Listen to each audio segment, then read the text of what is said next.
Hello, क्या हाल चाल? हाय, और सब बढ़िया है? चलिए, तो जो है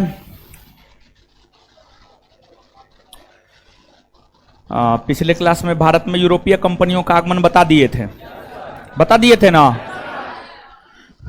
दूसरा चैप्टर है बंगाल में ब्रिटिश ईस्ट इंडिया कंपनी के शासन की स्थापना। बंगाल में ब्रिटिश ईस्ट इंडिया कंपनी के शासन की स्थापना, ठीक है।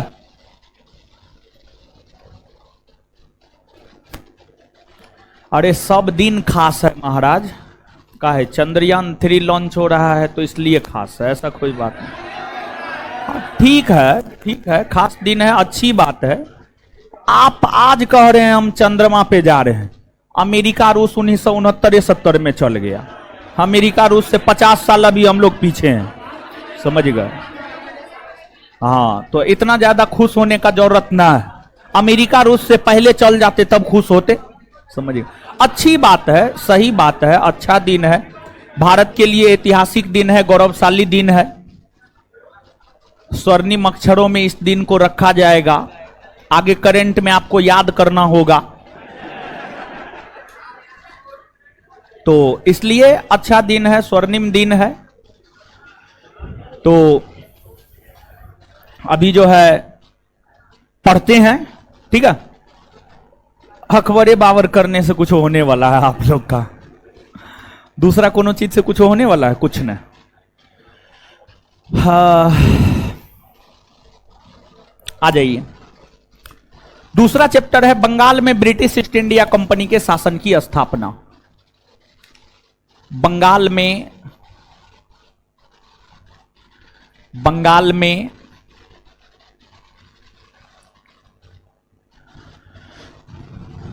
ब्रिटिश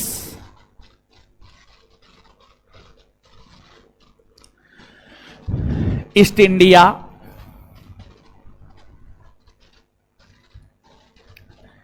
कंपनी के शासन की स्थापना।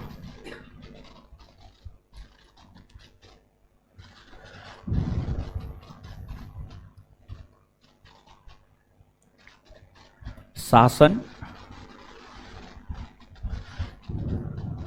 की स्थापना। हे, आप मेरा क्वेश्चन बैंक लिए हैं कि नहीं लिए हैं? बिहार दरोगा वाला लिए हैं ना? हाँ, ठीक है ना। जो है एगो सलाह आया है मेरे लिए, कोई विद्यार्थी ही भेजी है, दूसरे बैच की है।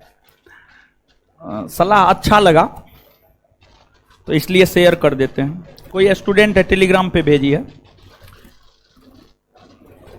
हाँ, सलाह ये है कि देखिए, है ना सलाह, नेहा कुमारी है, ठीक है। तो बहुत सारा मैसेज किया, उसमें से एगो मैसेज अच्छा लगा, जो अच्छा लगा वो पढ़ देते हैं, ठीक है। ऐसे तो बहुत सारा सलाह दी है, तो ऐसा होना चाहिए विद्यार्थी को। मास्टर में कमी नजर आए तो उसको दिखाना चाहिए।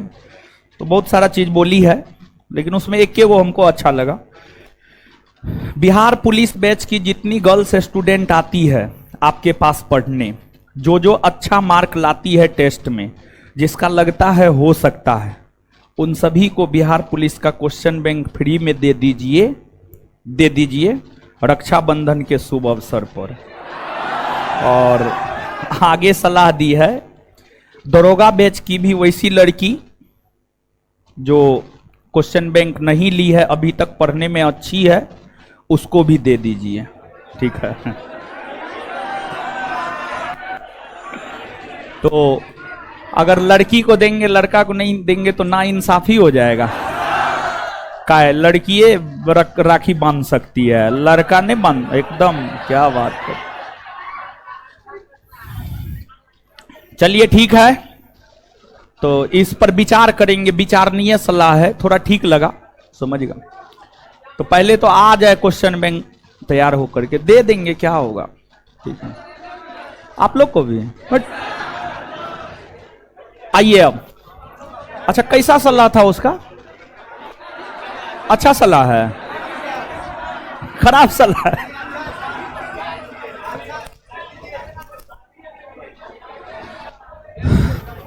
इधर आप हमको ये बात बताइए, लड़की में ईमानदारी से झूठ मत बोलिएगा, ठीक है? कौन कौन लोग क्वेश्चन बैंक लिए हुए हैं सच में?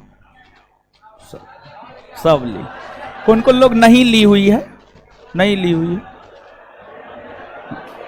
काहे अभी तक, काहे न?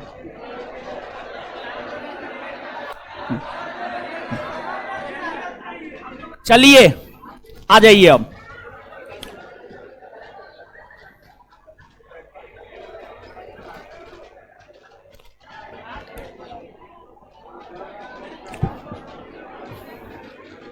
देखिए,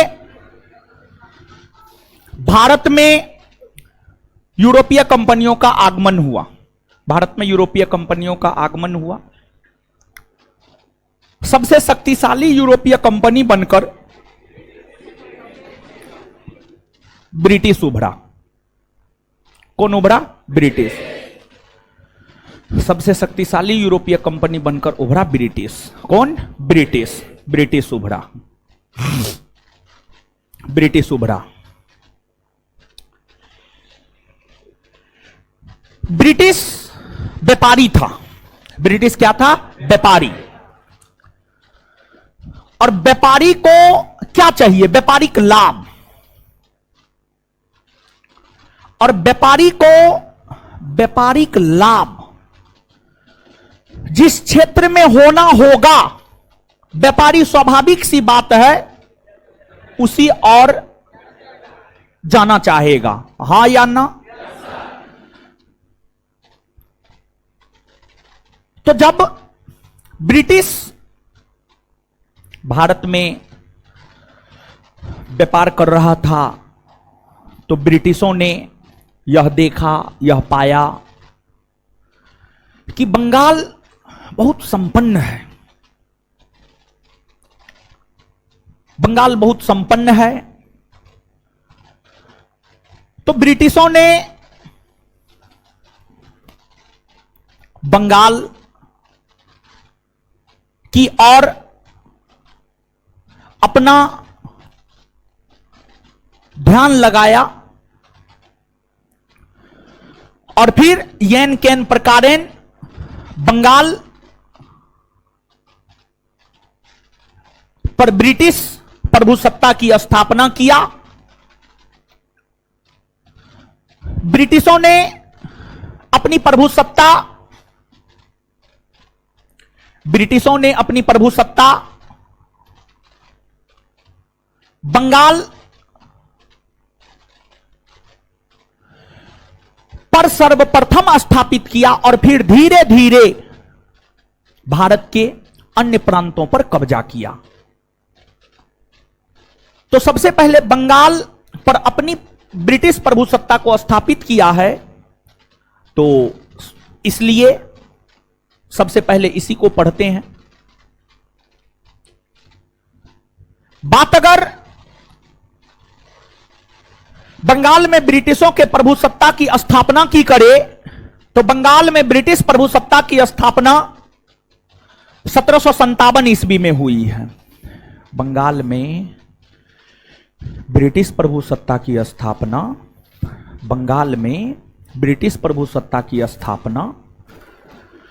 रॉबर्ट क्लाइव ने 1757 में पलासी के युद्ध के माध्यम से किया। लेकिन अंग्रेजों ने बंगाल को कैसे जीता उसकी चर्चा क्रमवार तरीका से करेंगे। परंतु उससे पहले आप इस बात को समझिए, मुगल काल से बंगाल को उठाते हैं। मुगल काल से बंगाल को उठाते हैं और बंगाल पर अंग्रेजों ने कैसे कब्जा किया वहां तक बता देंगे। मुगल आपने पढ़ा है, मुगल साम्राज्य का वास्तविक संस्थापक अकबर। वास्तविक शब्द जोड़े हैं, वास्तविक शब्द जोड़े हैं। और अकबर ने ही जब अपने साम्राज्य का विस्तार करना शुरू किया तो उसी क्रम में अकबर ने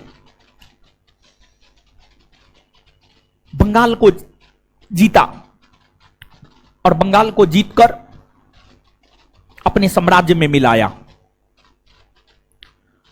और अकबर ने ही सर्वप्रथम मुगल साम्राज्य का विभाजन प्रांतों में किया था। मुगल साम्राज्य का विभाजन सर्वप्रथम अकबर ने ही किया था। सर्वप्रथम अकबर ने ही किया था। अकबर ने ही किया था। अकबर ने ही किया था।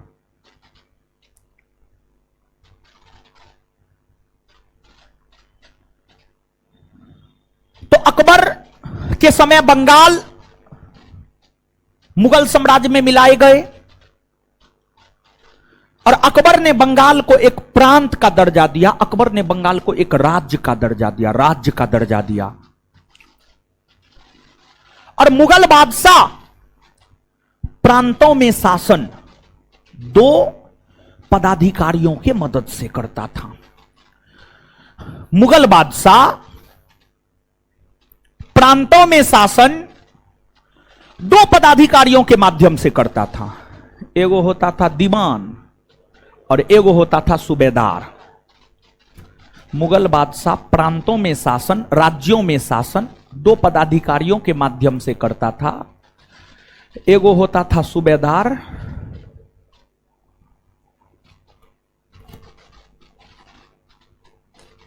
एगो होता था दीवान। सूबेदार राज्य में शासन प्रशासन को देखता था। सूबेदार जो होता था राज्य में शासन प्रशासन को देखता था। शासन प्रशासन। और जो दीवान होता था ये राजस्व की वसूली करता था। राजस्व की वसूली करता था दीवान। बंगाल अकबर के समय मुगल साम्राज्य का प्रांत बना। अकबर के समय से लेकर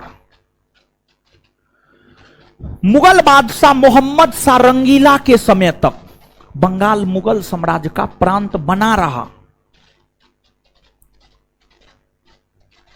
बंगाल अकबर के समय मुगल साम्राज्य का प्रांत बना और अकबर से लेकर जहांगीर, शाहजहां, औरंगजेब, बहादुर शाह प्रथम, जहांदार शाह, फरूख सियर, रफीउद्दर्जात, रफीउद्दौला, मोहम्मद शाह रंगीला के समय तक बंगाल मुगलों का प्रांत बना रहा। और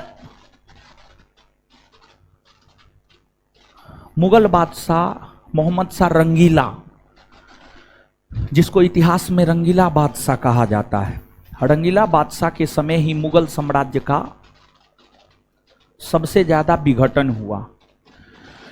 मुगल साम्राज्य का सबसे ज्यादा विघटन हुआ या मुगल साम्राज्य का सबसे ज्यादा पतन हुआ। मुगल साम्राज्य का सबसे ज्यादा पतन हुआ और उसी के समय बंगाल मुगलों से स्वतंत्र हो गया।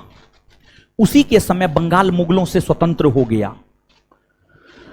तो जो बंगाल है जो कि मुगलों से स्वतंत्र हुआ है, जो बंगाल है जो मुगलों से स्वतंत्र हुआ है, वह आपको वर्ष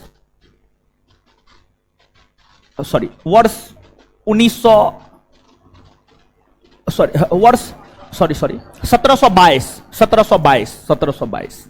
तो वर्ष उतना इंपॉर्टेंट नहीं है। बंगाल मुगलों से स्वतंत्र मुगल बादशाह मोहम्मद शाह रंगीला के समय हुआ। मोहम्मद शाह रंगीला के समय हुआ। ठीक है।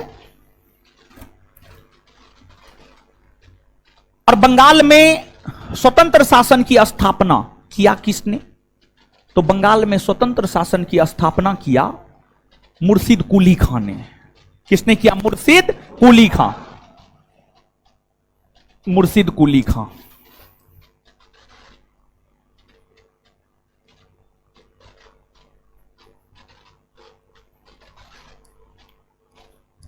मुर्शिद कुली खां। मुर्शिद कुली खां ने बंगाल में स्वतंत्र शासन की स्थापना किया। मुर्शिद कुली खां ने बंगाल में स्वतंत्र शासन की स्थापना किया। मुर्शिद कुली खां मुगल बादशाह औरंगजेब के द्वारा बंगाल का दीवान बनाया गया था। जो मुर्शिद कुली खां है, जिन्होंने बंगाल में स्वतंत्र शासन की स्थापना किया, मुर्शिद कुली खां को मुगल बादशाह औरंगजेब ने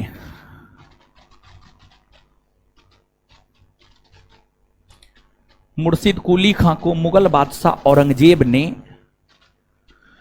1700 ईस्वी में बंगाल का दीवान नियुक्त किया। बंगाल का दीवान नियुक्त किया और कहा जाता है कि मुगल बादशाह औरंगजेब द्वारा नियुक्त बंगाल का अंतिम दीवान या गवर्नर मुर्शिद कुली खां बना। पूर्वावलोकन को पलट करके देखेंगे तो यह प्रश्न आपको मिल जाएगा। प्रश्न क्या मिलेगा? प्रश्न यह मिलेगा, मुगल बादशाह औरंगजेब द्वारा निर्मित बंगाल का अंतिम, मुगल बादशाह औरंगजेब द्वारा नियुक्त बंगाल का अंतिम गवर्नर कौन बना? तो आंसर हो जाएगा मुर्शिद कुली खां। जब औरंगजेब 1700 ईस्वी में मुर्शिद कुली खां को बंगाल का दीवान बनाया तो उस समय बंगाल के सूबेदार अजीम उस्सान हुआ करता था। 1700 ईस्वी के समय बंगाल का सूबेदार अगर देखा जाए तो बंगाल का सूबेदार हुआ करता था अजीम उस्सान। अजीम उस्सान। तो बंगाल का दीवान 1700 ईस्वी के समय मुर्शिद कुली खां और सूबेदार अजीम उस्सान। लेकिन जो अजीम उस्सान था ना, जो अजीम उस्सान था, अजीम उस्सान का संबंध मुगल राज परिवार से था। अजीम उस्सान का संबंध मुगल राज परिवार से था। मुगल राज परिवार से था और मुगल राज परिवार से संबंध होने के कारण अजीम उस्सान ज्यादातर दिल्ली में ही रहा करता था, जिस वजह से कहने के लिए तो सूबेदार अजीम उस्सान था, लेकिन सूबेदार का काम भी मुर्शिद कुली खां देखता था। मतलब मुर्शिद कुली खां ही दीवान और सूबेदार दोनों के काम को देखता था। और बाद के वर्षों में जब 1707 ईस्वी में औरंगजेब का निधन हुआ और फिर बादशाह फर्रुखसियर बना 1713 में, 1713 से लेकर के 1719 ईस्वी तक फर्रुखसियर बादशाह के पद पर रहे। तो फर्रुखसियर ने अपने समय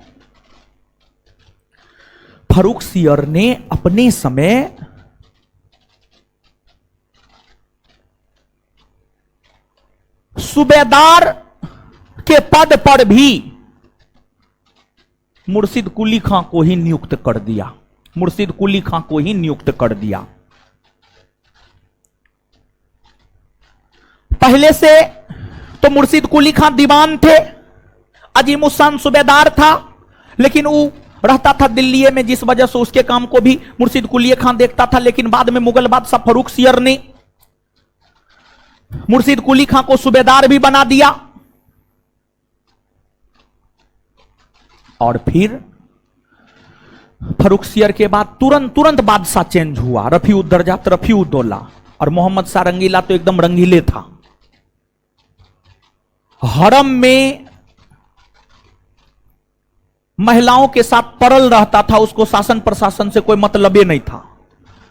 तो मुगलों की जो कमजोर हो रही स्थिति थी, उसका फायदा मुर्शिद कुली खां ने उठाया और मुर्शिद कुली खां ने मुगलों की कमजोर हो रही स्थिति का फायदा उठाते हुए, मुगलों की कमजोर हो रही स्थिति का फायदा उठाते हुए मुर्शिद कुली खां ने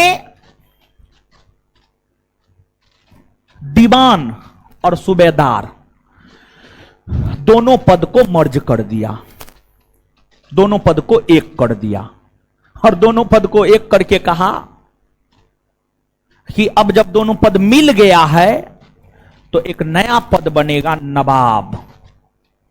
नवाब, नवाब का पद बनेगा। और यही दोनों पद के मिलने से नवाब के पद का सृजन हुआ।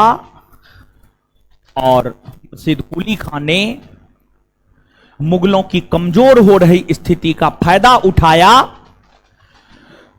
और बंगाल में स्वतंत्र शासन की स्थापना करते हुए अपने आप को मुर्शिद कुली खां ने बंगाल का प्रथम नवाब घोषित किया।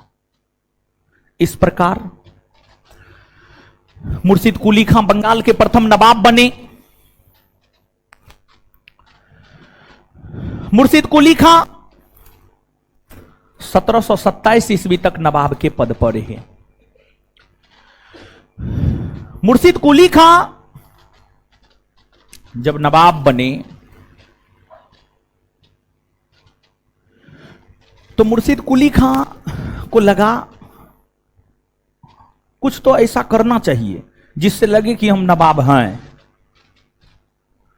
तो मुर्शिद कुली खां ने कुछ काम किया। क्या किया? तो मुर्शिद कुली खां ने एक नए शहर को बसाया, और मुर्शिद कुली खां ने जिस नए शहर को बसाया वह शहर कहलाया मुर्शिदाबाद। मुर्शिदाबाद, मुर्शिदाबाद।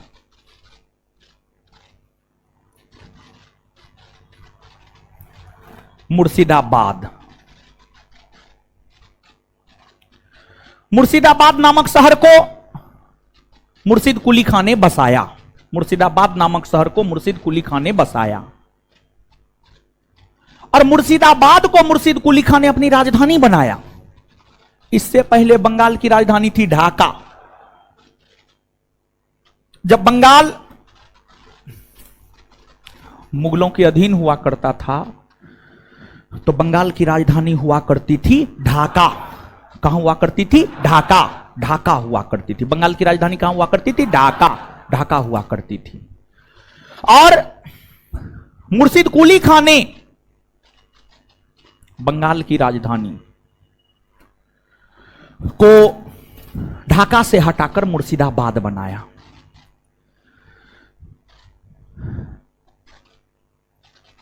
मुर्शिद कुली खां जब बंगाल में स्वतंत्र शासन की स्थापना की घोषणा किए तो उनके खिलाफ विद्रोह भी हुआ। 3 गो विद्रोह हुआ। उनके खिलाफ 3 विद्रोह हुए। पहला विद्रोह सीताराम राय, दूसरा विद्रोह सुजात खां, तीसरा विद्रोह नजात खां। मुर्शिद कुली खां ने इन तीनों विद्रोहों को दबा दिया और ठाठ भाठ से शासन करना शुरू कर दिया। मुर्शिद कुली खां ने बंगाल में कर की वसूली को लेकर, एक तो पहले ये दीवान था तो राजस्व विभाग के तो जानकार थे ही, वित्तीय विभाग के तो जानकार थे ही। मुर्शिद कुली खां ने बंगाल के क्षेत्र में कर की वसूली को लेकर इजारेदारी प्रथा की शुरुआत की। इजारेदारी प्रथा, इजारेदार ठेकेदार को कहा जाता। ठेकेदार, ठेकेदार जो ठेका लेकर किसानों से कर की वसूली करता था उसी को ठेकेदार कहा जाता था। तो इजारेदार या ठेकेदारों के माध्यम से, इजारेदार या ठेकेदारों के माध्यम से, इजारेदार या ठेकेदारों के माध्यम से मुर्शिद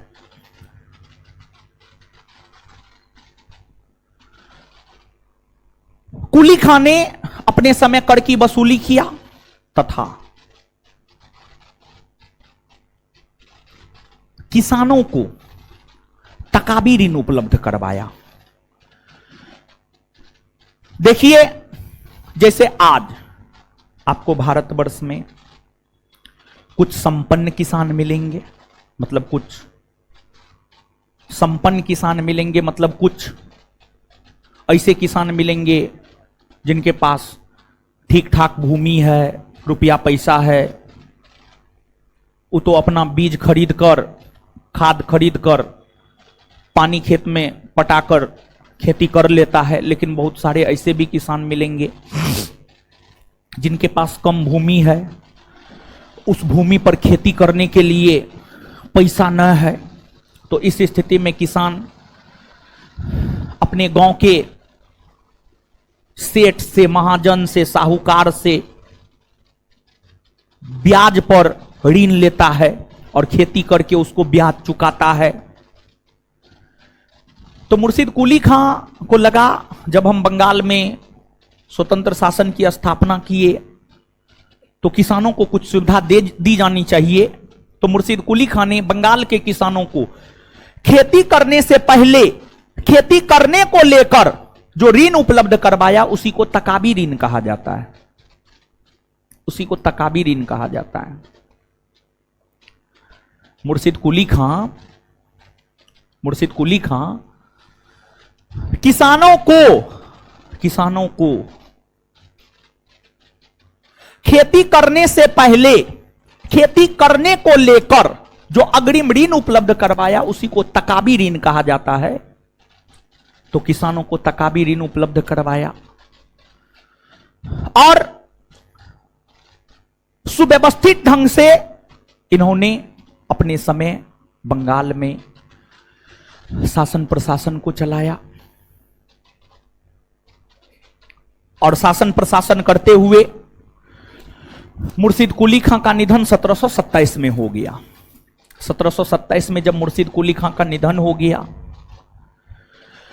तो मुर्शिद कुली खां के निधन होने के बाद मुर्शिद कुली खां का उत्तराधिकारी उसका बेटा बनता, लेकिन उसका कोई बेटा था नहीं, जिस वजह से मुर्शिद कुली खां का उत्तराधिकारी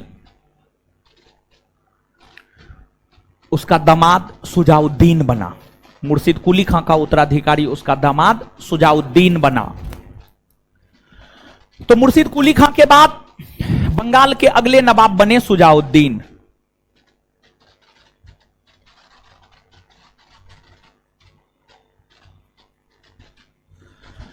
सुजाउद्दीन 1727 से 1739।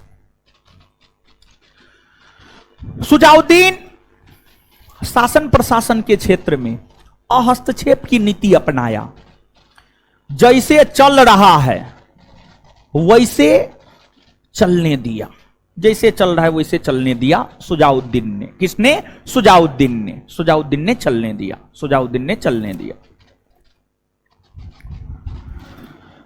लेकिन सुजाउद्दीन ने एक काम किया। सुजाउद्दीन ने बिहार को सैद्धांतिक तौर पर बंगाल प्रांत में मिलाने की घोषणा कर दी।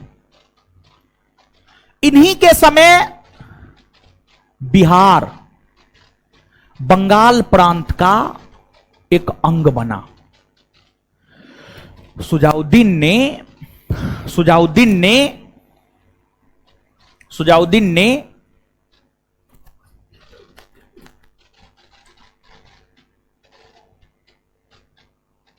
बिहार को सैद्धांतिक तौर पर बंगाल में मिलाया और बिहार में शासन प्रशासन अच्छे ढंग से करने को लेकर सुजाउद्दीन ने बिहार का उप सूबेदार अलीवर्दी खां को बनाया। सुजाउद्दीन ने बिहार का उप सूबेदार अलीवर्दी खां को बनाया।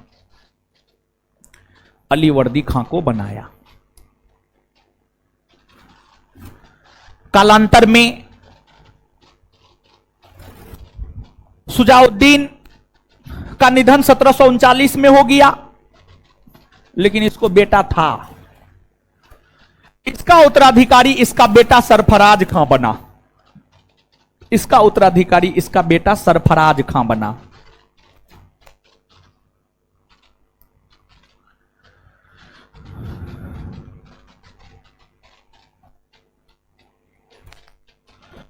सरफराज खां 1739 से 1740। सरफराज खां अयोग्य नवाब साबित हुआ। सरफराज खां एक प्रकार से कहिए तो बंगाल का मोहम्मद सारंगीला था। सरफराज खां बंगाल का मोहम्मद सारंगीला था। भोग और विलासी प्रवृत्ति का था, शासन प्रशासन से कोई मतलब नहीं था, अपने भोग विलास में व्याप्त रहता था।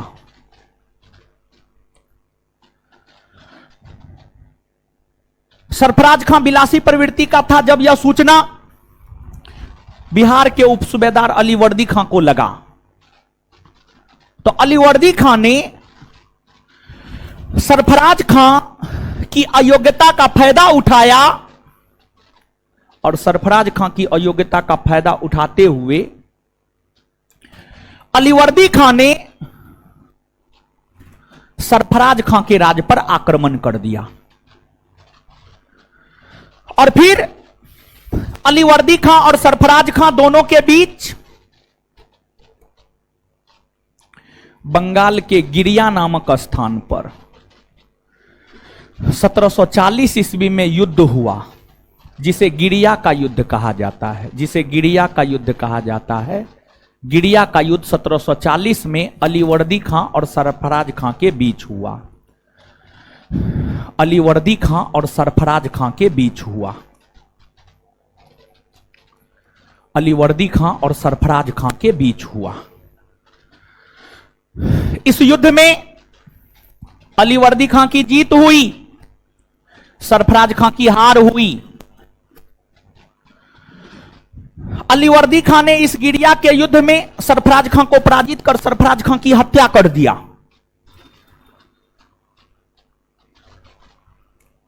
देखिए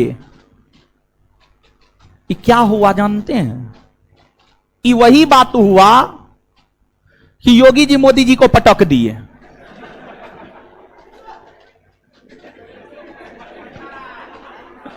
योगी जी योगी आदित्यनाथ, मोदी जी नरेंद्र मोदी, योगी जी मोदी जी को पटक दिए। और ऐसा हो भी सकता है, ऐसा हो सकता है, ऐसा हो सकता है। आप भ्रम में मत रहिए। अगर 2024 के इलेक्शन में मोदी जी का स्थिति डमाडोल हुआ तो कहीं ऐसे मोदी जी तो अपने आप को 15 अगस्त 2023 के भाषण में अगला प्रधानमंत्री प्रोजेक्ट कर दिए हैं, क्योंकि उन्होंने भाषण में बोला है कि अगले साल भी लाल किला के प्राचीर से झंडा हम ही फहराएंगे। तो अपने आप को तो प्रोजेक्ट कर दिए हैं, लेकिन बहुत कुछ तय आरएसएस करता है बीजेपी को लेकर के। और जो मणिपुर की घटना है, वो निर्वस्त्र महिला को घुमाया गया, इस घटना ने मोदी जी की जो विश्वसनीयता है, महिला सुरक्षा वाली बात है, और जो अडानी वाला कांड है, जो भ्रष्टाचार वाला बात है, जो मोदी जी भ्रष्टाचार कहते हैं, भ्रष्टाचार और महिला सुरक्षा, इस सब पे एक प्रकार से डेंट लगा दिया। समझे?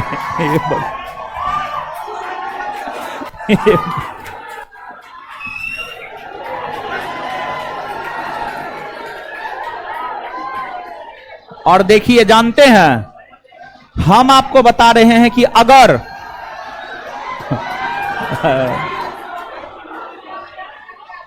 अगर योगी जी देश के प्रधानमंत्री के तौर पर प्रोजेक्ट होते हैं,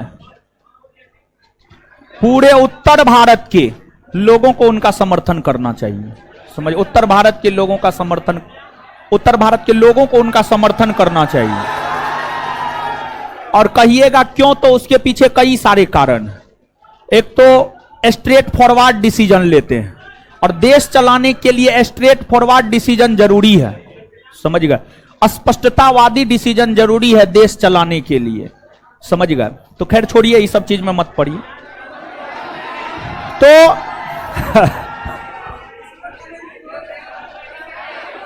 हल्ला नहीं कीजिए तोरी का, तब एग्जाम्पल नहीं देंगे हम।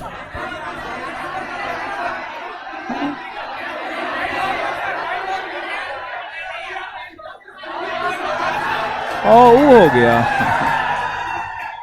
ठीक है, अच्छी बात है, वो बाद में भी देख सकते थे। ठीक है। अरे ठीक है, हिस्टोरिक मोमेंट है, हम बोल रहे हैं, ठीक है, तो अच्छी बात है। अब समझिए, सुनिए, हल्ला नहीं कीजिए, ठीक है, हल्ला नहीं कीजिए। तो जो है आपको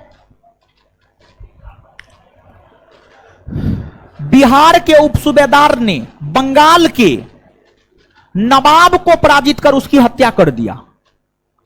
बहुत बड़ी राजनीतिक घटना थी ये, बहुत बड़ी राजनीतिक घटना थी ये उस समय के संदर्भ में। अलीवर्दी खां तो कांड कर दिया, घटना कर दिया। अब अलीवर्दी खां को लगा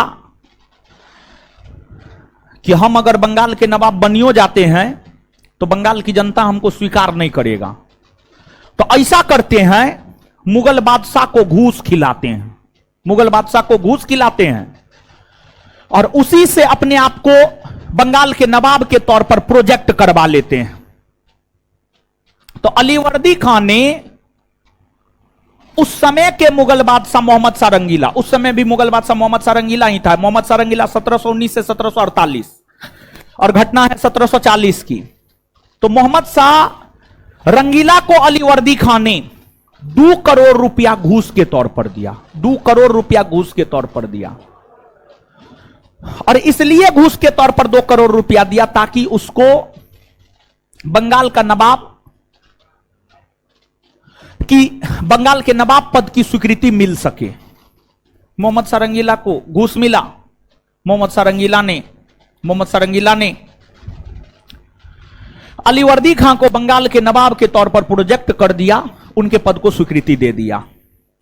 फिर अलीवर्दी खां बंगाल के अगले नवाब बने, फिर अलीवर्दी खां जो है आपको बंगाल के अगले नवाब बने, अलीवर्दी खां।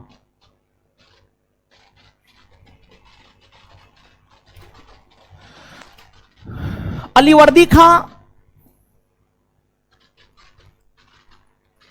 1740 से 1756 तक बंगाल के नवाब के पद पर हैं। बंगाल में मुर्शिद कुली खां से लेकर मुबारक उद्दौला तक नवाब हुए। मुर्शिद कुली खां प्रथम नवाब और मुबारक उद्दौला बंगाल के अंतिम नवाब। इन सभी नवाबों में जो बंगाल के सबसे महान नवाब माने जाते हैं वो अलीवर्दी खां माने जाते हैं, अलीवर्दी खां माने जाते हैं। बड़ी योग्य था, बहुत दूरदर्शी था। और जब मोहम्मद शाह रंगीला पैसा लेकर इनको बंगाल के नवाब के तौर पर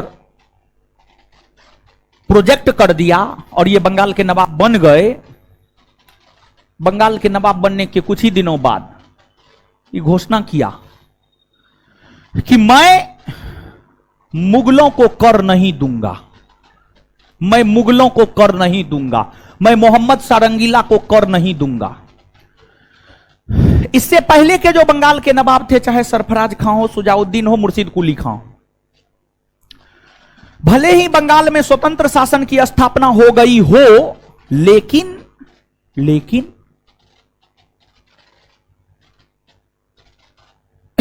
मुगल बादशाह को बंगाल के नवाब कर दिया करते थे। पहली बार इन्होंने ही मुगल बादशाह को कर देने से इनकार कर दिया, कहा ना कर नहीं देंगे। इसको पता था कि मोहम्मद शाह रंगीला इसका कुछ नहीं कर सकता है, अपने वो अयोग्य है, इसलिए इन्होंने कर देना बंद कर दिया। इस चैप्टर का सबसे बेहतर क्वेश्चन यही है, इस पूरे चैप्टर का सबसे बेहतर क्वेश्चन यही है। और ये एक ऐसा क्वेश्चन है जिसको यूपीएससी क्वेश्चन रिपीट नहीं करता है, यूपीएससी क्वेश्चन दोहराता नहीं है। एक क्वेश्चन पूछ दिया, दोबारा उस क्वेश्चन को नहीं पूछता है। लेकिन इस चैप्टर का ये क्वेश्चन एक ऐसा क्वेश्चन है जिसे यूपीएससी ने 1990 से लेकर अभी तक 3 से 4 बार रिपीट किया है। यही कारण है कि इस क्वेश्चन को हम सबसे बेहतरीन क्वेश्चन माना है इस चैप्टर का। तो आपसे पूछा जाता है, बंगाल के किस नवाब ने मुगलों को कर देना बंद कर दिया? तो मुगलों को कर देना बंद अलीवर्दी खान ने किया। किसने किया? अलीवर्दी खान ने। अलीवर्दी खान ने किया। अलीवर्दी खान ने किया। ठीक है, अलीवर्दी खान ने किया।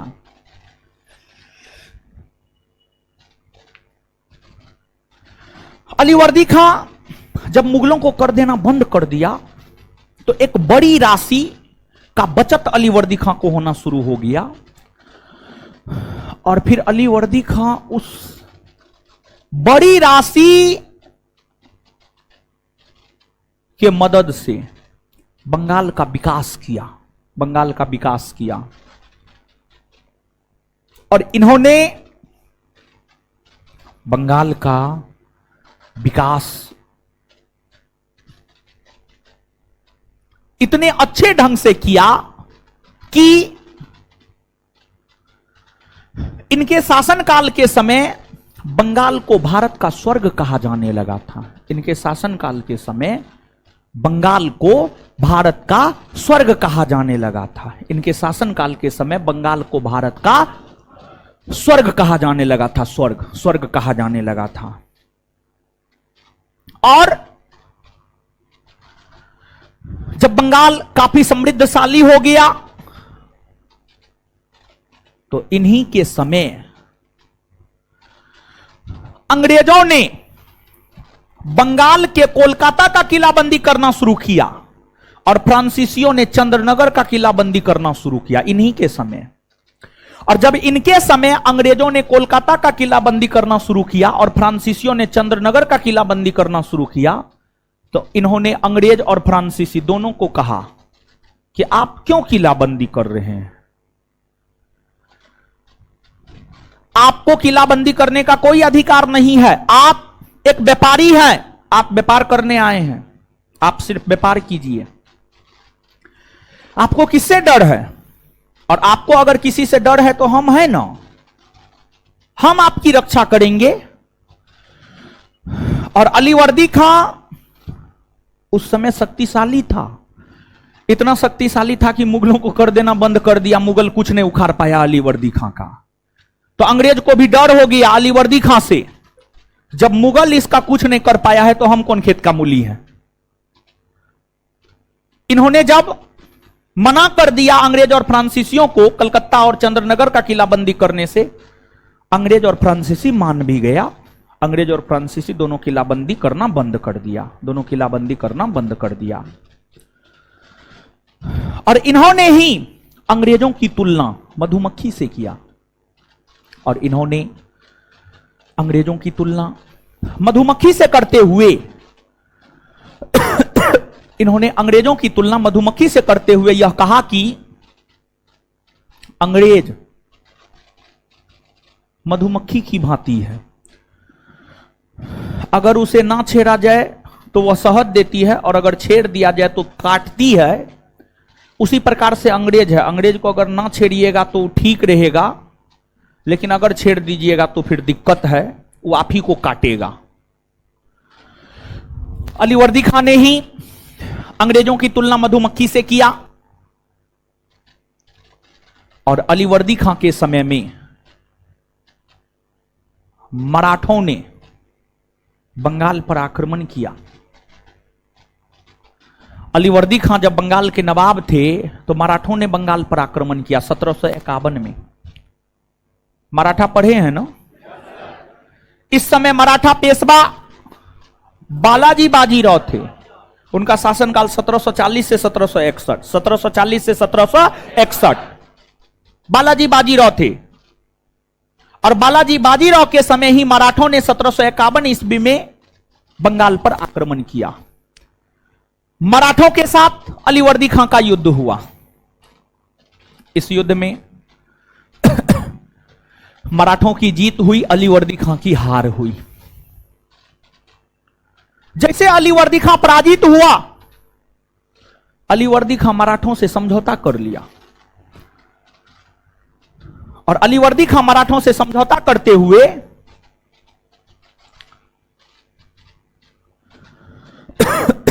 मराठों को उड़ीसा का क्षेत्र दे दिया। अलीवर्दी खां मराठों से समझौता करते हुए मराठों को उड़ीसा का क्षेत्र दे दिया, मराठों को उड़ीसा का क्षेत्र दे दिया। और मराठों को सिर्फ उड़ीसा का क्षेत्र नहीं दिया, बल्कि मराठों को सिर्फ उड़ीसा का क्षेत्र नहीं दिया, बल्कि यह भी कहा कि हम 6 लाख रुपया वार्षिक देंगे मराठा को, चौथ के तौर पर। चौथ समझते हैं ना, चौथ के तौर पर 6 लाख रुपया वार्षिक देंगे हम मराठों को, चौथ के तौर पर 6 लाख रुपया वार्षिक देंगे हम मराठों को, वार्षिक देंगे हम मराठों को, मराठों को वार्षिक देंगे। और समझौता हुआ, मराठा को सब चीज मिल गया, साम्राज्य मिल गया, पैसा मिल गया, चौथ देना शुरू कर दिया, मराठा वापस हो गए अपना। और फिर से अलीवर्दी खां अपना शासन प्रशासन करने लगे, और शासन प्रशासन करते हुए अलीवर्दी खां का निधन, शासन प्रशासन करते हुए अलीवर्दी खां का निधन 1756 में हो गया। अलीवर्दी खां का अपना कोई बेटा नहीं था, 3 गो बेटी अलीवर्दी खां की थी, और 3 गो बेटी मतलब 3 गो दामाद, और तीनों दामाद एकदम नालायक निकम्मा किस्म का था, गंजेड़ी भंगेड़ी था, शराबी था।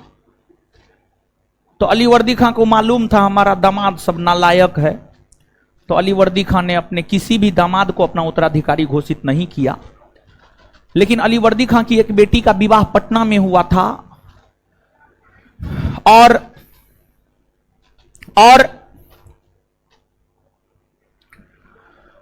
अलीवर्दी खां के कई नाती और नतनी था और थी। उन नाती और नतनियों में सबसे योग्य था सिराजुद्दौला। युवा था, योग्य था, दूरदर्शी था, सैन्य कुशलता थी। तो अलीवर्दी खां ने अपना उत्तराधिकारी अपने नाती सिराजुद्दौला को घोषित कर दिया। और जब अलीवर्दी खां का निधन हुआ, तो अलीवर्दी खां के निधन होने के बाद अलीवर्दी खां का उत्तराधिकारी उसका नाती सिराजुद्दौला बना।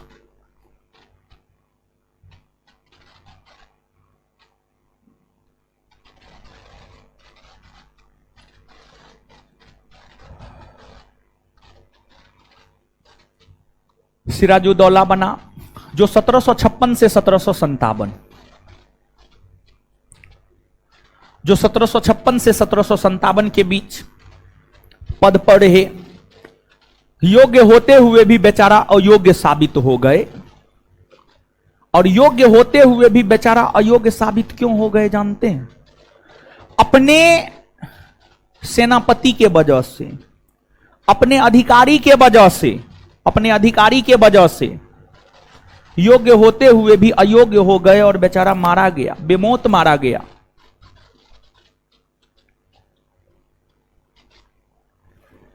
तो क्या हुआ इसको समझिएगा आप। अब बंगाल का नवाब तो कोई एक बनता, अलीवर्दी खां बना, तो इसकी जो 2 और अन्य मौसी थी, मौसेरा भाई था, मौसा था, सब सिराजुद्दौला के विरोध में आकर खड़ा हो गया, सब सिराजुद्दौला के विरोध में आकर खड़ा हो गया। और सिराजुद्दौला का सबसे ज्यादा विरोध इनकी मौसी घसीटी बेगम और मौसेरा भाई साकेत जंग ने किया। विरोध तो सब किया, लेकिन सबसे ज्यादा विरोध इनकी मौसी घसीटी बेगम और मौसेरा भाई साकेत जंग ने किया। और ये दोनों अंग्रेजों से जाकर मिल लिया, अंग्रेजों से जाकर मिला और कहा कि आप ऐसा कीजिए ना, अंग्रेजों के पास प्रशिक्षित सेना है, आप हमको मदद कीजिए और सिराजुद्दौला को गद्दी से हटाइए, हम लोग को बैठाइए, आपको जितना व्यापारिक छूट चाहिए हम लोग देंगे, जो मांगिएगा वो देंगे हम। तो जब घसीटी बेगम और साकेत जंग अंग्रेजों से सिराजुद्दौला के खिलाफ मदद की मांग किया तो अंग्रेजों को पता चल गया कि सिराजुद्दौला का, नवाब, बंगाल के नवाब सिराजुद्दौला का जो परिवार है उस परिवार में आपसी एकता नहीं है। इसी का फायदा अंग्रेजों ने उठाया और अंग्रेजों ने इसका फायदा उठाते हुए सिराजुद्दौला के समय फिर से कलकत्ता का किलाबंदी करना शुरू कर दिया। सिराजुद्दौला के समय फिर से कलकत्ता का किलाबंदी करना शुरू कर दिया और सिराजुद्दौला से अनुमति भी नहीं लिया।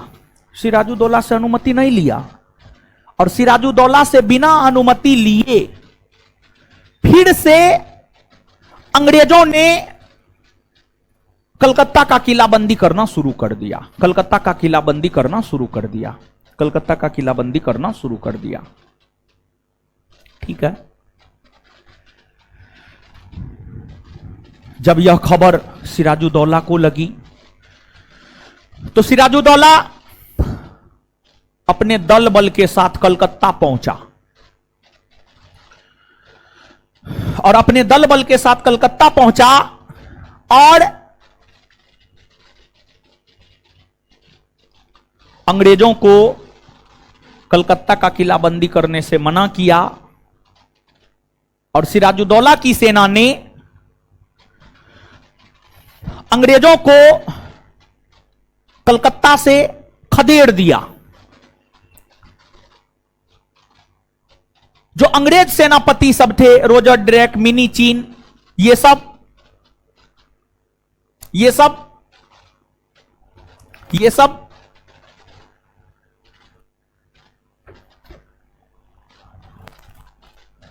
भागकर फुल्टा नामक बंदरगाह पर जाकर छिप गया। फुल्टा कोलकाता में ही फुल्टा बंदरगाह है, छोटा बंदरगाह फुल्टा नामक बंदरगाह पर जाकर छिप गया और फिर कोलकाता को अपने अधीन कर लिया।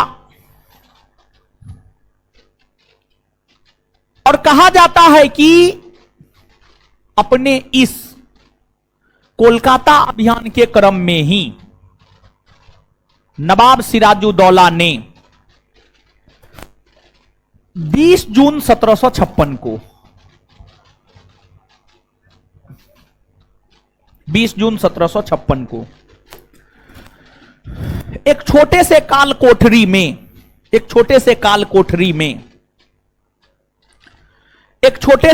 में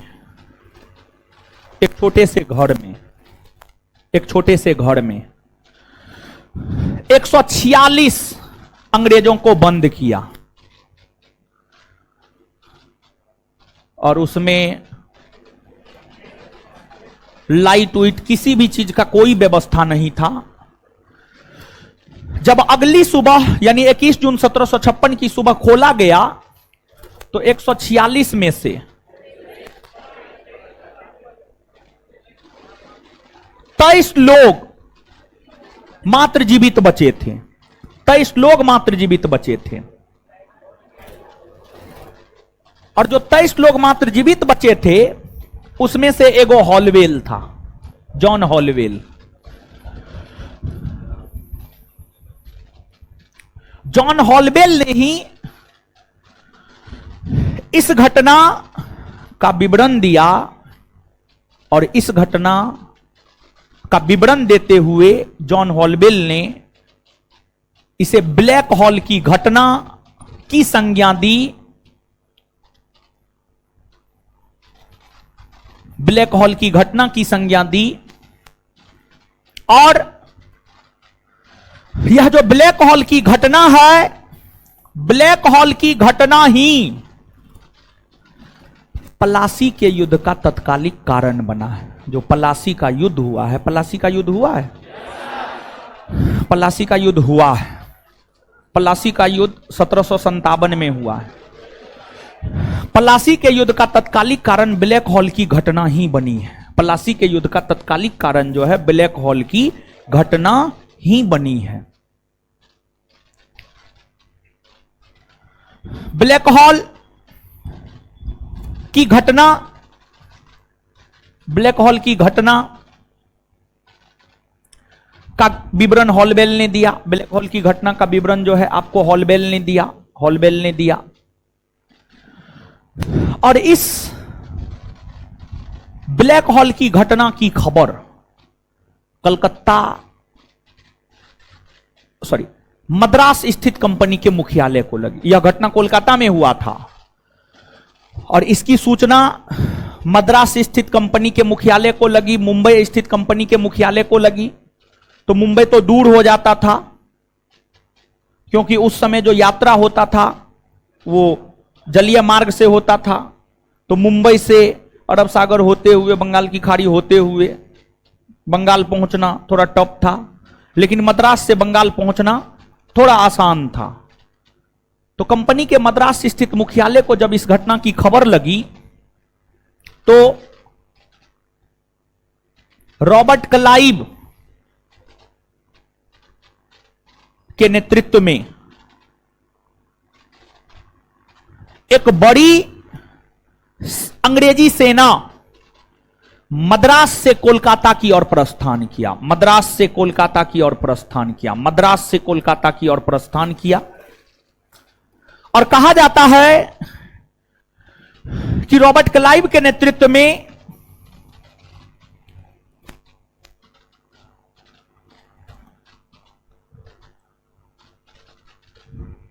सेना कोलकाता जनवरी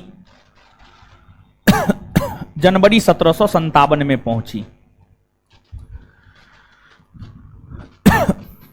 और इस सेना ने कोलकाता पर कब्जा कर लिया। और कोलकाता पर कब्जा करने के बाद इस सेना ने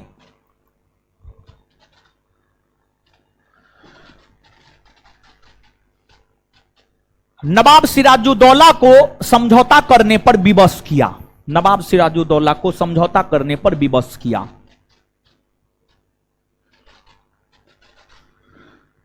और जब नवाब सिराजुद्दौला अंग्रेजों से समझौता करने पर विवश हुए तो फिर बंगाल के नवाब सिराजुद्दौला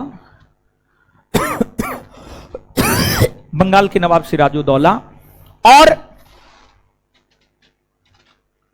अंग्रेजी ईस्ट इंडिया कंपनी की सेना के बीच 9 फरवरी 1757 को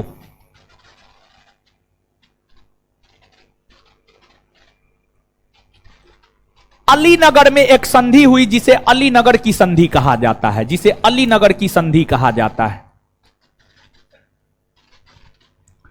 अलीनगर की संधि रॉबर्ट क्लाइव और ब्रिटिश ईस्ट इंडिया कंपनी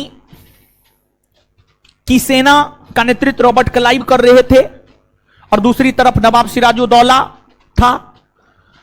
यही दोनों के बीच अलीनगर की संधि 9 फरवरी 1757 को हुई। और जो अलीनगर की संधि 9 फरवरी 1757 को हुई, इस अलीनगर की संधि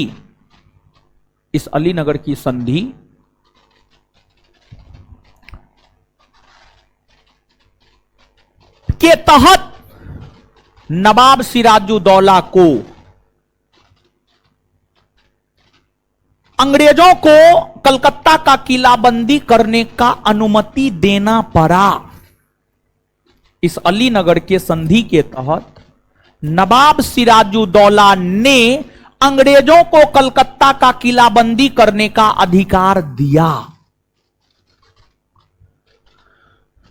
तो यहां गौर करेंगे, अलीवर्दी खान ने अंग्रेजों को कलकत्ता का किलाबंदी करने से मना कर दिया और कलकत्ता का किलाबंदी करने का अधिकार अंग्रेजों को दिया नवाब सिराजुद्दौला ने। कौन संधि के तहत? तो अलीनगर की संधि के तहत। एक तो कलकत्ता का किलाबंदी करने का अधिकार अलीनगर की संधि के तहत अंग्रेजों को प्राप्त हुआ।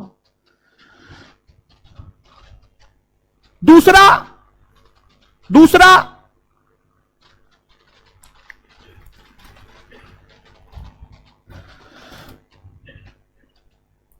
नवाब सिराजुद्दौला जब बंगाल के नवाब थे तो फर्रुख सियर 1717 में, मुगल बादशाह फर्रुख सियर 1717 में जो व्यापारिक छूट दिया, जो अंग्रेजों के लिए मैग्ना कार्टा कहलाता था, उसको लेकर सिराजुद्दौला कहा न, कि फर्रुख सियर का 1717 का घोषणा बंगाल में लागू नहीं होता है। फर्रुख सियर मुगल बादशाह था, वो गया मर के, हम बंगाल के नए नवाब हैं, हम वो व्यापारिक छूट नहीं देंगे 1717 वाला, फर्रुख सियर वाला। लेकिन जब अलीनगर की संधि हुआ तो अलीनगर की संधि के तहत वो व्यापारिक छूट बंगाल के क्षेत्र में अंग्रेजों को देना पड़ा।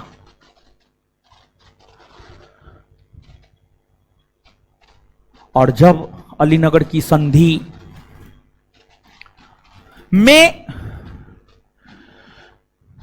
कंपनी ने जो चाहा सिराजुद्दौला से सब लिया, तो कंपनी को लग गया, अंग्रेजी कंपनी को लग गया, ये झुकने वाला है, इसको जितना झुकाना है उतना झुकाया जा सकता है, जितना झुकाना चाहे उतना झुका सकते हैं।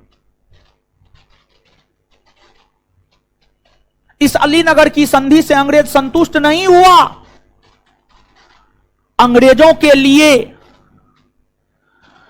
मानव का बहुत ज्यादा महत्व था। ब्रिटेन छोटा सा देश है, मुट्ठी भर लोग हैं वहां, लेकिन सब दिमाग का बड़ी तेज लोग सब है, दिमागी लोग सब है वहां पर, दिमागी लोग सब है।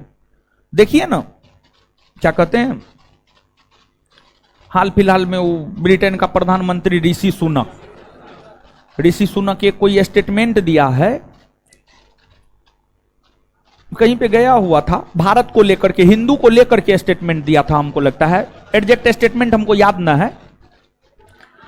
उस स्टेटमेंट के माध्यम से ऋषि सुनक ब्रिटेन के हिंदू मतों को साधने का काम किया और ब्रिटेन में रहने वाले भारतीयों से अपने आप को इमोशनली जोड़ने का काम किया। नेता के एक स्टेटमेंट का बड़ी महत्व होता है, समझ, नेता के एक स्टेटमेंट का और ब्रिटेन के प्रधानमंत्री जैसे नेता का स्टेटमेंट बहुत मायने रखता है, बहुत मायने रखता है, समझ गए।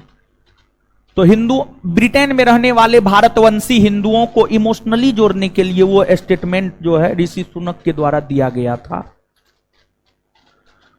तो हम यहां पर यह बात बताना चाह रहे थे कि अंग्रेजों को लग गया कि सिराजुद्दौला को झुकाया जा सकता है, और अंग्रेज फिर सिराजुद्दौला के खिलाफ षड्यंत्र करने लगा। अंग्रेज फिर सिराजुद्दौला के खिलाफ षड्यंत्र करने लगा। तो अंग्रेज जो षड्यंत्र किया है उस सब षड्यंत्र की आगे चर्चा करेंगे, लेकिन उससे पहले थोड़ा सिराजुद्दौला तक थोड़ा पढ़िए, तो अलीनगर की संधि तक पढ़िए जल्दी, अलीनगर की संधि तक पढ़िए जल्दी।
पढ़ लिए, पढ़ लिए जी। आइए 1 सेकंड में यहां पर बताइए तो। हीरो सब नहीं पढ़े हैं तो पढ़ लीजिए।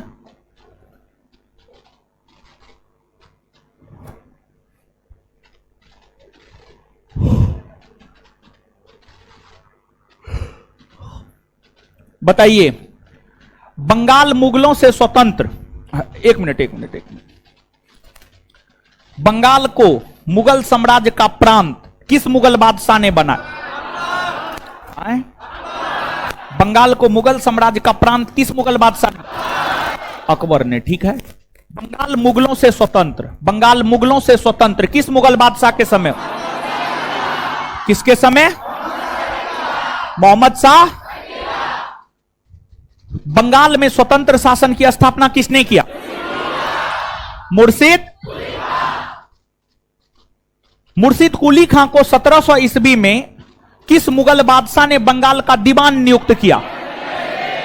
किसने? मुर्शिद कुली खां को वर्ष 1717 ईस्वी में किस मुगल बादशाह ने सूबेदार नियुक्त किया? फारूक सियर। फारूक।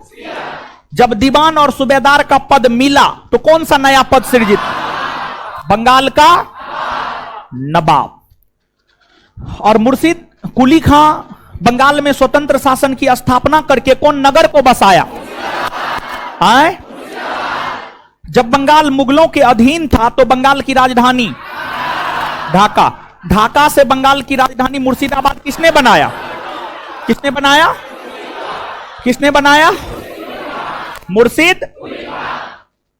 बंगाल में किस नवाब ने कर की वसूली के लिए इजारेदारी प्रथा की शुरुआत? इजारेदारी प्रथा की शुरुआत मुर्शिद। बंगाल के किसानों को तकाबी ऋण उपलब्ध करवाया मुर्शिद। मुर्शिद कुली खां का उत्तराधिकारी कौन बना? कौन बना? बंगाल के किस नवाब ने बिहार को बंगाल में मिलाया? किसने? और सुजाउद्दीन के बाद बंगाल का अगला नवाब कौन बना? गिरिया का युद्ध कब हुआ? 1700। गिरिया कहां है? बंगाल में। गिरिया कहां है? गिरिया का युद्ध कब हुआ है? किसके किसके बीच? अलीवर्दी खां और अलीवर्दी खां और चलिए ठीक है। और गिरिया के युद्ध में किसकी जीत हुई? बंगाल के सबसे महान नवाब अलीवर्दी खां का शासनकाल मुगलों को बंगाल के किस नवाब ने कर देना बंद कर दिया? और किसके शासनकाल के समय बंगाल को भारत का स्वर्ग कहा जाने लगा? किसने अंग्रेजों की तुलना मधुमक्खी से किया? और 1751 में इनके समय मराठों ने आक्रमण किया, इनकी हार हुई, समझौता किए और उड़ीसा दे दिए। 6 लाख रुपया वार्षिक चौथ के रूप में दिया ना। और अलीवर्दी खां का निधन 1756 में होने के बाद अगला नवाब कौन बना? कौन बना? और सिराजुद्दौला का सबसे ज्यादा, सिराजुद्दौला के बंगाल के नवाब बनने का विरोध किसने किया? घसीटी बेगम और साकेत, घसीटी बेगम और साकेत जंग ने किया। और जो है जब अंग्रेजों को लगा कि बंगाल के नवाब के परिवार में आपसी एकता नहीं है तो इसका फायदा उठाते हुए जो है, इसका फायदा उठाते हुए जो है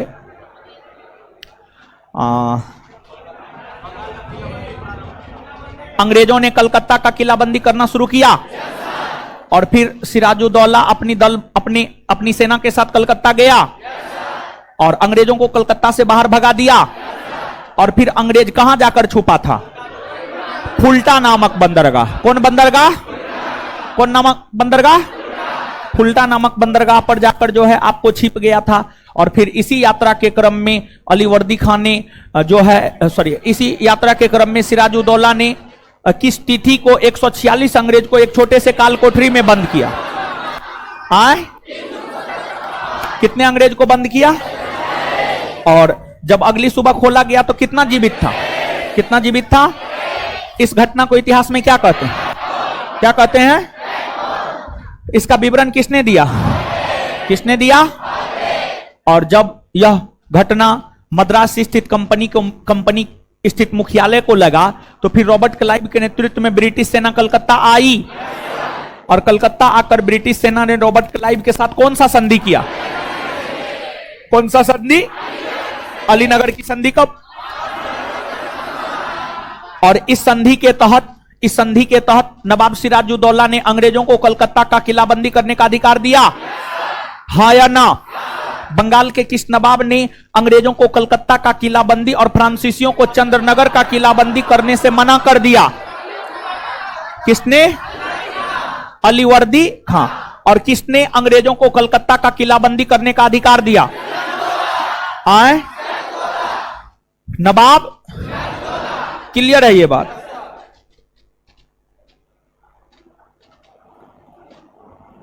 देखते हैं कुछ है भी जो लिखाना है।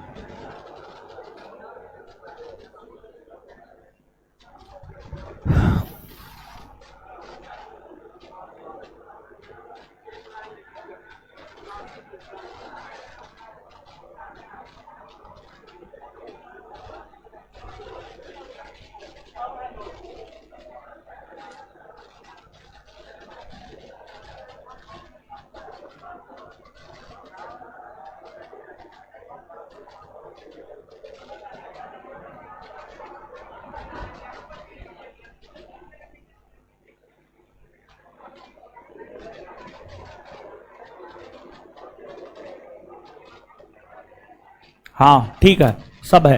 एक पॉइंट लिखिएगा, लेकिन एक पॉइंट लिखिएगा।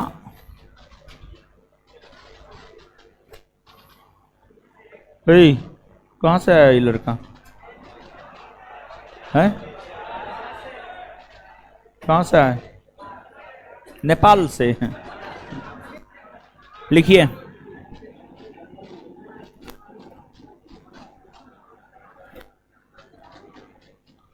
लिखिए हो।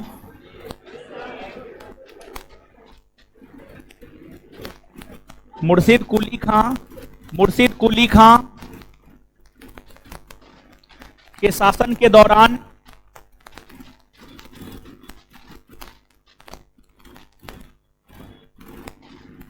मुर्शिद कुली खां के शासनकाल के दौरान केवल 3 विद्रोह हुए।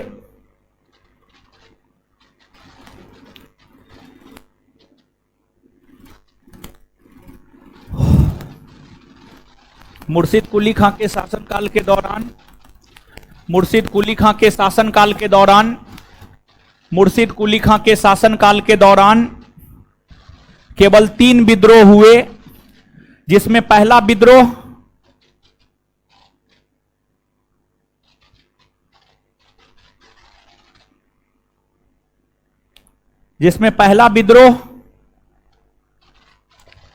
सीताराम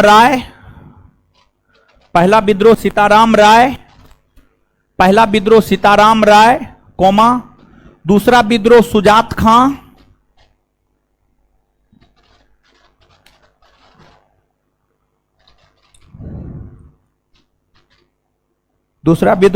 खां, और तीसरा विद्रोह नजात खां के नेतृत्व में हुआ। और तीसरा विद्रोह नजात खां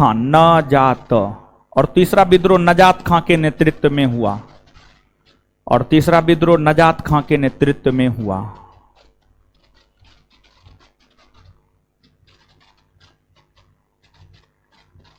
फुल स्टॉप। वो कलकत्ता का किलाबंदी अलीवर्दी खां मना किया था, ये बात लिखा हुआ है। देखिए नहीं देख पाए, बहुत नहीं।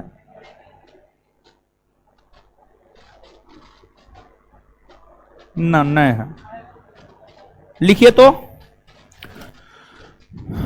बंगाल के नवाब अलीवर्दी खां ने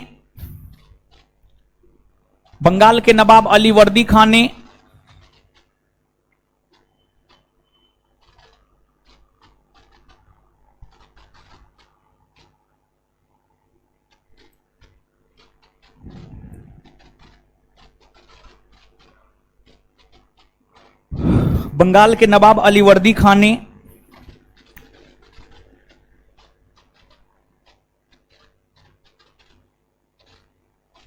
अंग्रेजों को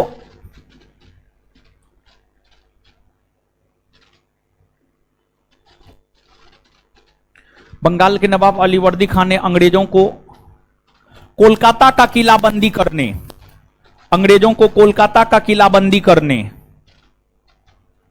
अंग्रेजों को कोलकाता का किलाबंदी करने और फ्रांसीसियों को चंद्रनगर का किलाबंदी करने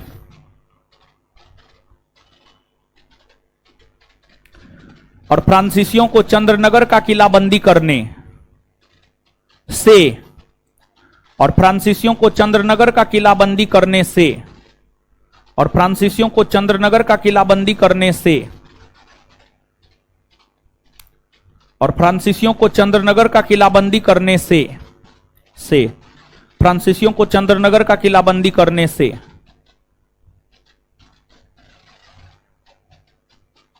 मना कर दिया।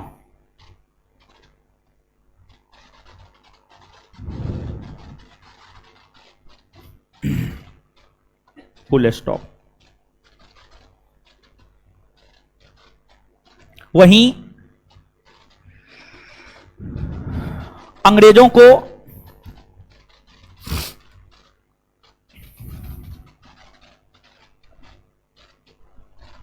कलकत्ता का किलाबंदी करने का अधिकार, वहीं अंग्रेजों को कलकत्ता का किलाबंदी करने का अधिकार, वहीं अंग्रेजों को कलकत्ता का किलाबंदी करने का अधिकार, वहीं अंग्रेजों को कलकत्ता का किलाबंदी करने का अधिकार, वहीं अंग्रेजों को कलकत्ता का किलाबंदी करने का अधिकार नवाब सिराजुद्दौला ने दिया।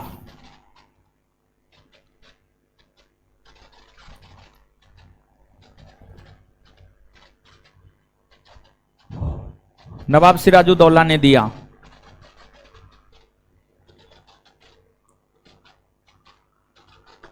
नवाब सिराजुद्दौला ने दिया। Full stop. हो गया। ठीक है, इससे आगे अगले क्लास में पढ़िएगा, अगले क्लास में खत्म हो जाएगा ये चैप्टर। ठीक है, हे बैठिए बैठिए बैठिए बैठिए बैठिए।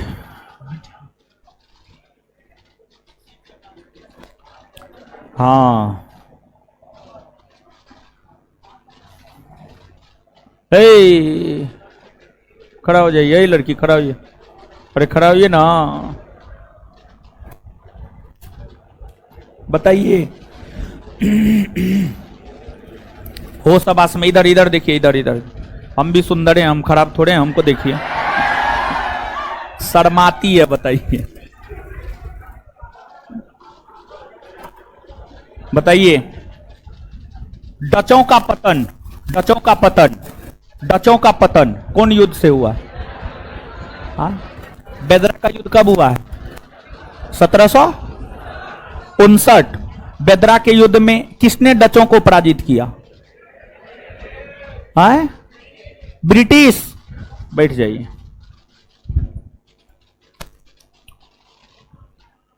हे उधर से सामने से आइए तो। व्हाइट शर्ट, व्हाइट शर्ट, हाँ आइए आइए। हे उधर जो मचोला पे बैठे हुए हैं, आ जाइए यहां पे। हे लड़का, हे खड़ा हो जाइए, हे खड़ा हो जाइए उधर। आपको खड़ा किए हैं इससे पहले, बताइए।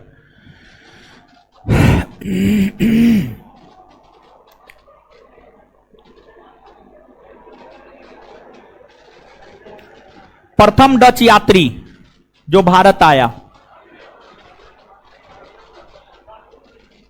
Bartolomeu Diaz. हाँ, खड़ा रहिए, बताइए।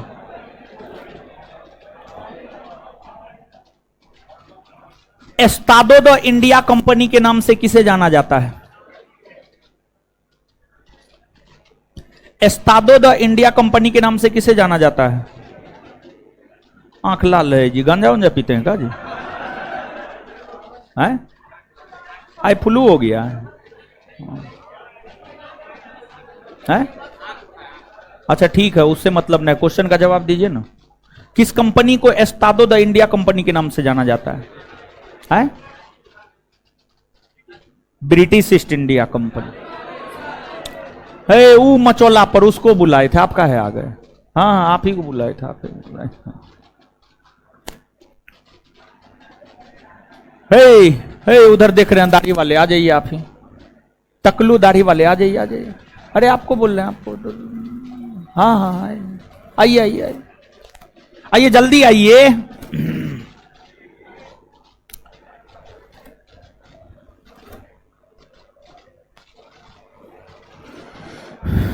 हे लड़की, हे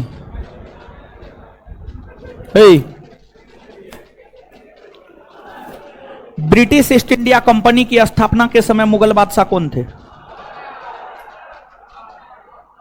हैं? आगे बताइए। पुर्तगालियों ने अपना पहला कारखाना कहां खोला?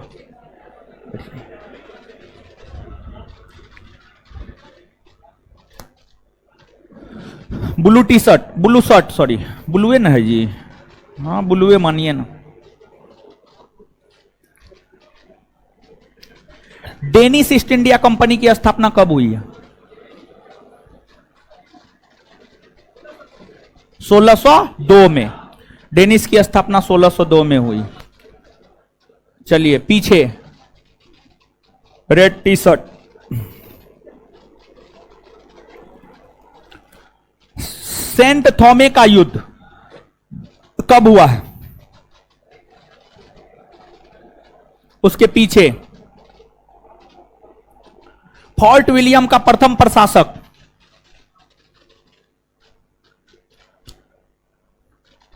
येलो टोपी। मुगल सम्राट फर्रुखसियर से विशेष व्यापारिक सुविधा प्राप्त करने वाला शिष्टमंडल का मुखिया? उधर ब्लैक टी शर्ट है, ब्लैक टी शर्ट जो है, आ जाइए आ जाइए आ जाइए। हाँ आप ही को बोल रहा। हाँ ब्लैक टी शर्ट, शर्ट आ जाइए।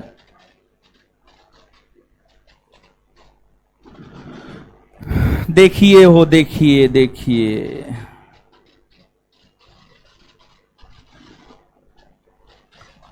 कहां गया? हाँ, किन किन 3 गांव को मिलाकर कोलकाता स्थापित किया गया?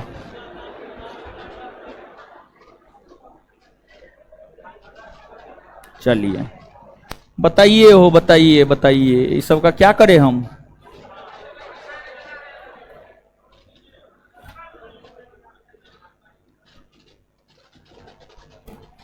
उधर उठिए तो पीला कपड़ा जो भी है, पीला। हाँ खड़ा हो जाए। आप बताइए,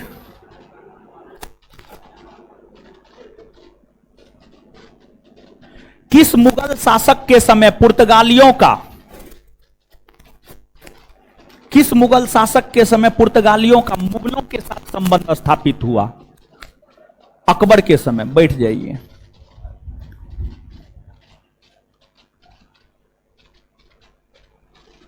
ए लड़की, ए उठिए, इधर इधर।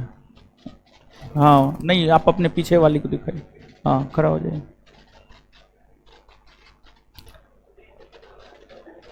अल्बुकर्क ने बीजापुर के सुल्तान यूसुफ आदिल शाह से गोवा कब छीन लिया? 1500। बैठ जाइए। लड़का से बढ़िया तो लड़की ना है जी। हाय एकदम आप लोग नालायक निकम्मा है। अरे वही ना पूछ रहे हैं महाराज, जो कॉपी में है, जो नोट में है, यही ना दिए थे होमवर्क। ज्यादा कुछ होमवर्क थोड़े दिए थे। हे खड़ा हो जाइए, आप भी खड़ा हो, खड़ा हो, खड़ा हो।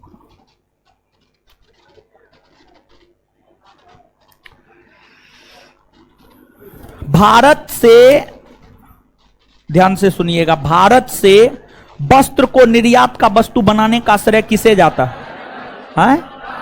क्या आप अपने मन से बोले? नहीं, पीछे से बोल दिया। दूसरा क्वेश्चन का जवाब दीजिए अब आप।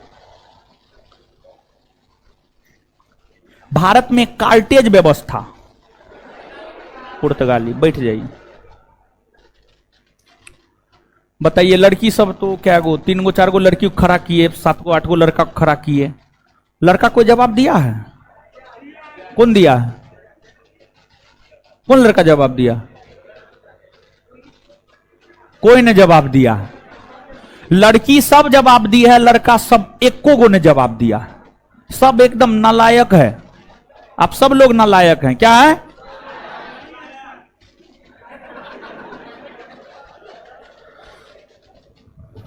चलिए लड़की लोग ताली बजा दीजिए एक बार लड़का लोग के लिए जोर से।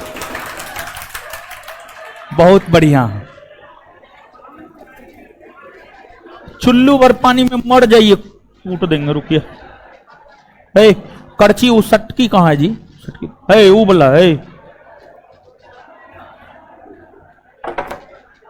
इससे चोट लगता है।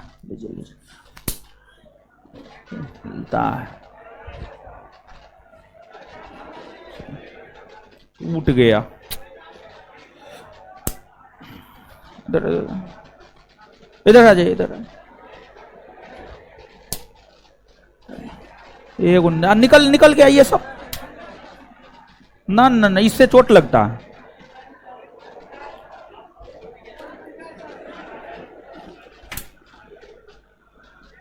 है वो भाग गया।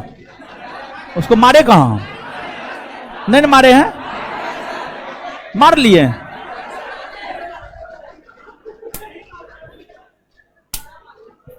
शर्मों ने होता है, हंस रहा है, मार रहे हैं, हंस रहा है।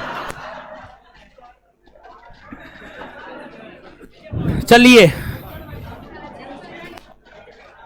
क्वेश्चन बैंक में क्या था? 31 से 60 9, आगे है 61 से 100 पूरा खत्म हो गया। अब जवाब दीजिए सम्मिलित रूप से। पृथ्वी का एकमात्र प्राकृतिक उपग्रह, भारत के महान्यायवादी की नियुक्ति कौन करता? तने के कटाई का प्रयोग किसे पुनः उगाने के लिए? स्वेज नौ परिवहन भूमध्य सागर को किसके साथ? लाल।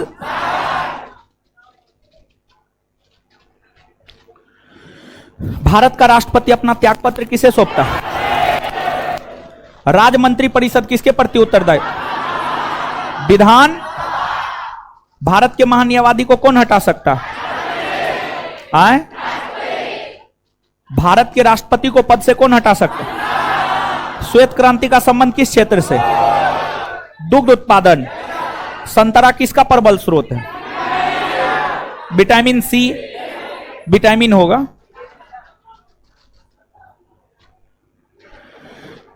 विद्युत धारा मापन का यंत्र, अमीटर। भाप के इंजन का आविष्कार किसने किया? जेम्स।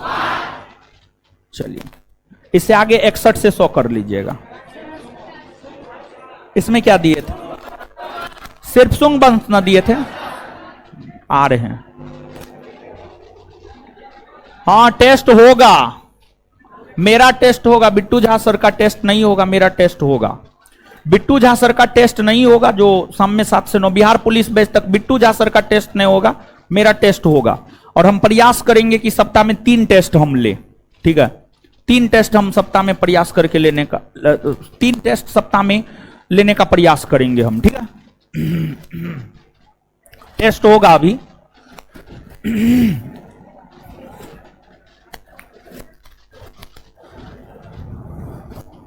लड़की खड़ा हो। भरूच स्तूप कौन बनवाया?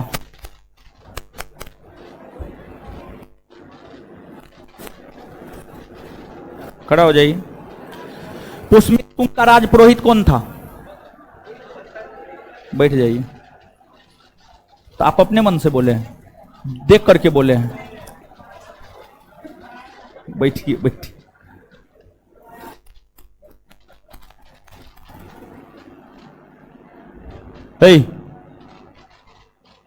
खड़ा हो जाए, खड़ा हो जाए। आप ही को बोल। हाँ विदिशा या बेसनगर स्तंभ कहां है? महाराष्ट्र में। महाराष्ट्र में। अब आप लोग ताली बजा लीजिए।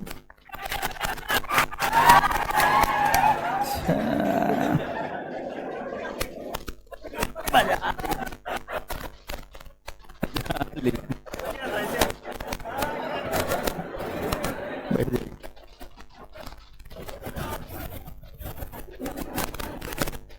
सुंग की राजनीतिक राजधानी, पुष्मित सुंग की राजनीतिक राजधानी, पाटली सांस्कृतिक राजधानी, विदिशा।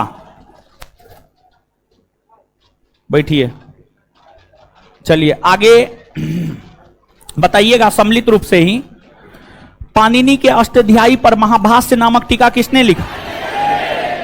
पतन सुंग वंश का अंतिम शासक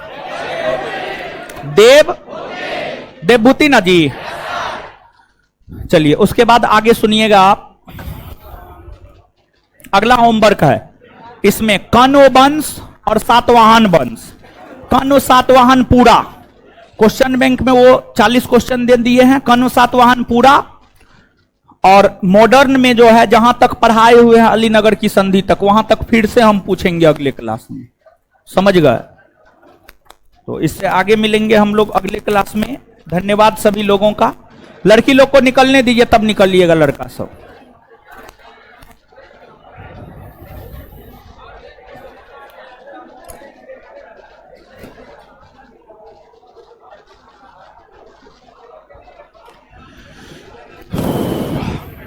लड़की लोग निकलिए।